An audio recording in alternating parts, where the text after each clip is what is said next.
Hello everyone, তোমাদের সাথে আরও একটা ভিডিও শেয়ার করতে চলে এলাম। মিশো থেকে একদম নিত্য পুজোর যেগুলো কম্পালসারি সেরকম কিছু জিনিস কিন্তু অর্ডার করেছিলাম। যাই হোক, আজকে সবকটাই কিন্তু এসছে, আরও কিছু কিছু অর্ডার বাকি আছে, এখনও অবধি আর কি ডেলিভারি হয়নি। তো যাই হোক, যেই কটা জিনিস এসছে সেগুলোই তোমাদের সাথে শেয়ার করি। এত ভালো জিনিস আসবে আমি কিন্তু কল্পনাও করতে পারিনি। দাম অনুযায়ী কোয়ালিটি কিন্তু দুর্দান্ত এসছে। এই যে ধুনোধানিটা দেখতে পাচ্ছ, এটা কিন্তু ভীষণ ট্রেন্ডিং। আমি অনেক দিন ধরে ভাবছিলাম এটা কিন্তু নেব। আর তার সাথে নিয়ে নিয়েছিলাম কর্পূরদানি। কর্পূরদানি আমার কাছে ছিল, কিন্তু কর্পূরদানিতে কাঠের এরকম হাতল ছিল না, যেই কারণে কিন্তু আরতি করতে হাতে কিন্তু গরম লাগতো।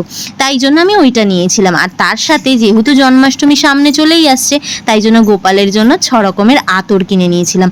আতরের সেন্টগুলো এত দারুণ যে কি বলবো।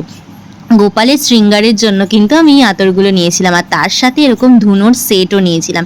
এগুলো কিন্তু ভেষজ ধুনো, এত ভালো গন্ধ যে কি বলা যাবে। বাড়িটা পুরো কিন্তু একদম ঠাকুরের মন্দিরের মতো একটা ভাইব দেয়।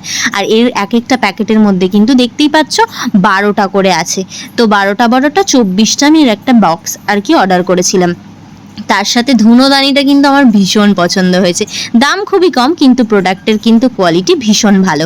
আর এবারে কিন্তু একেবারে আমার আরতি করতে কর্পূরদানি দিয়ে অসুবিধা হয়নি, যেহেতু এই কাঠের হাতলটা ছিল।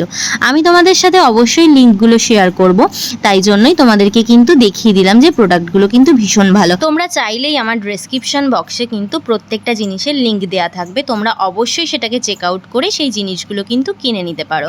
তো ভিডিওটা এই পর্যন্তই। ভালো লাগলে